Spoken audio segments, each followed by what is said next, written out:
अस्सलाम वालेकुम एवरीवन। उम्मीद करती हूँ आप सब खैरियत से होंगे।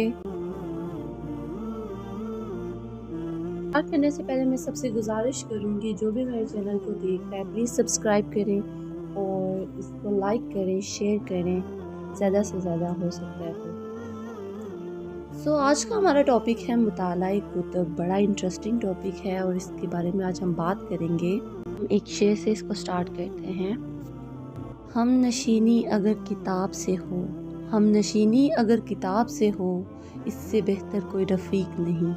दोस्तों, किताब के साथ हम मुसलमानों का एक ख़ास ताल्लुक़ है। हमारे नबी पाक सल्लल्लाहु अलैहि वसल्लम पर जो पहला इरशाद बारी उतरा वो यही था कि पढ़।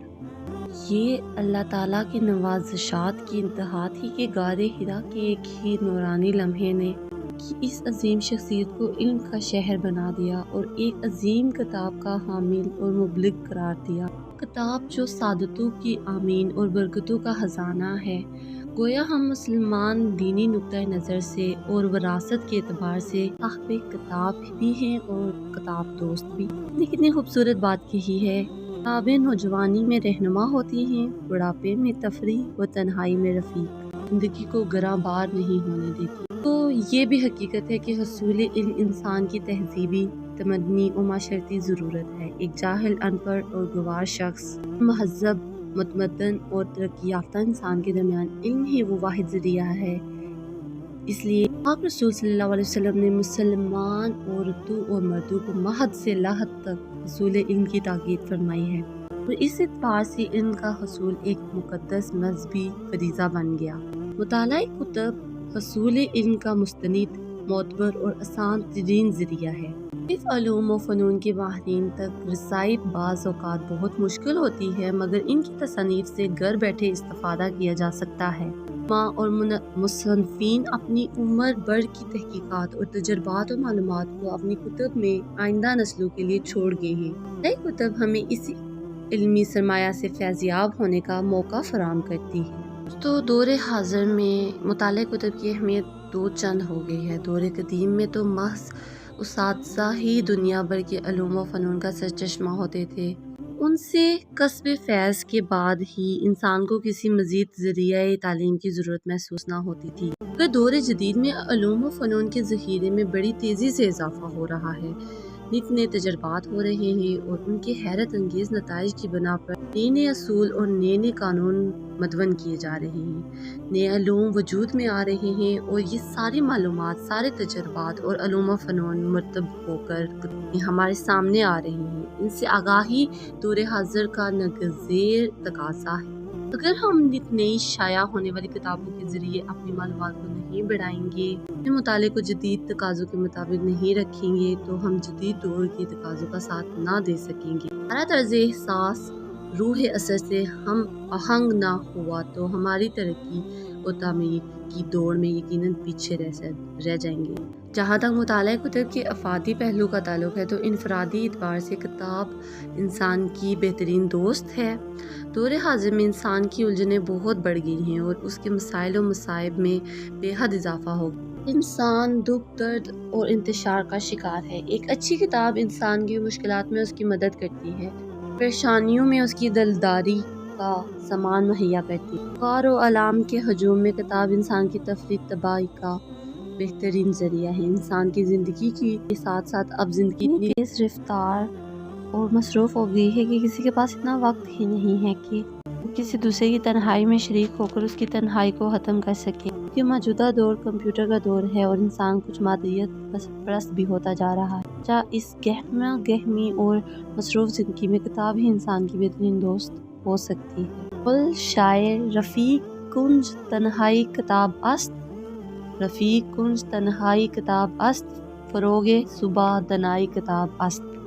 बल्कि यूँ भी कहा जाता है कि दोस्त से भी बेहतर ये किताब है कि दोस्त फिर भी ज़िंदगी के किसी न किसी लम्हे में आपको छोड़ जाता है, मगर किताब एक ऐसी रफ़ीक है तमाम ज़िंदगी आपका साथ नहीं छोड़ती। रूफ अंग्रेज़ मुसन्नफ़ समरसेट माहम का ख्याल है कि मुताला की आदत एख्तियार कर लेने का मतलब ये है कि आपने गोया दुनिया जहाँ के दुखों से बचने के लिए महफूज पनाहगाह तैयार कर ली है।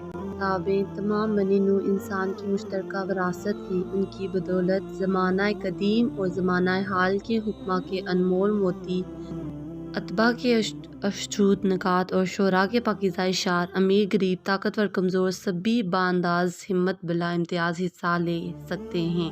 دوستو، کتابوں کی بدولت ہم تمام روئے زمین کے بڑے بڑے عظیم مصنفوں، سیاستدانوں اور فلسفیوں کی محبت سے گھر بیٹھے مستفید ہو سکتے ہیں، ان سے مشورہ لے سکتے ہیں۔ ان مشوروں کے لیے نہ تو ہمیں کوئی فیس ادا کرنی پڑتی ہے، نہ ہی بازیابی کے لیے کوئی دقت کرنا پڑتی ہے۔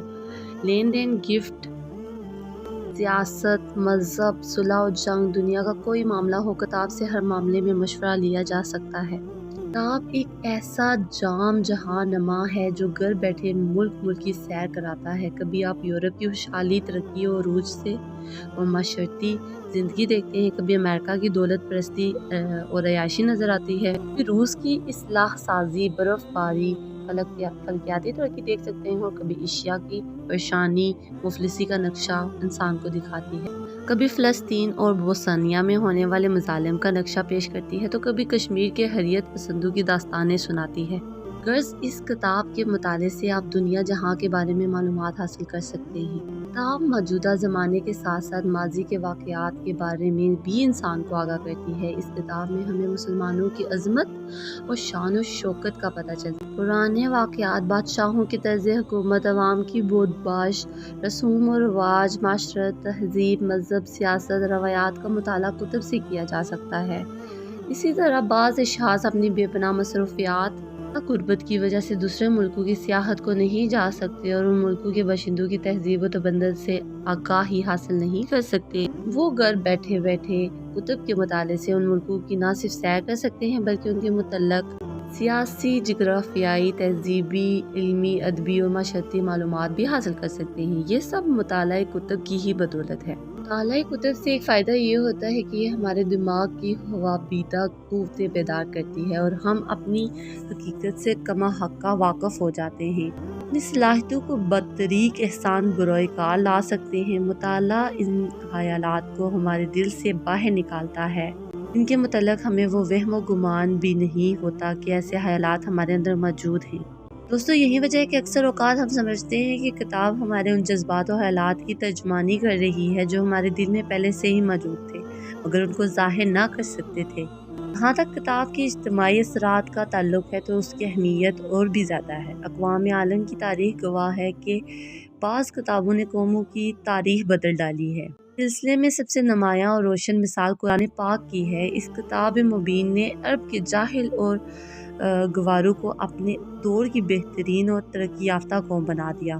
اب نے ان کے اندر وہ ہمت، جرأت، بلند اخلاقی اور جہاں بینی پیدا کی ہے کہ کیسر و کسریٰ کے ایوان بھی لرز اٹھے۔ قرآن پاک نے سرزمین عرب میں جو حیرت انگیز دینی انقلاب برپا کیا، تاریخ اس کی مثال پیش کرنے سے قاصر ہے۔ اندلس کے مسلمانوں نے علم اور کتاب کے بلبوتے پر ہی حیرت کن ترقی کی۔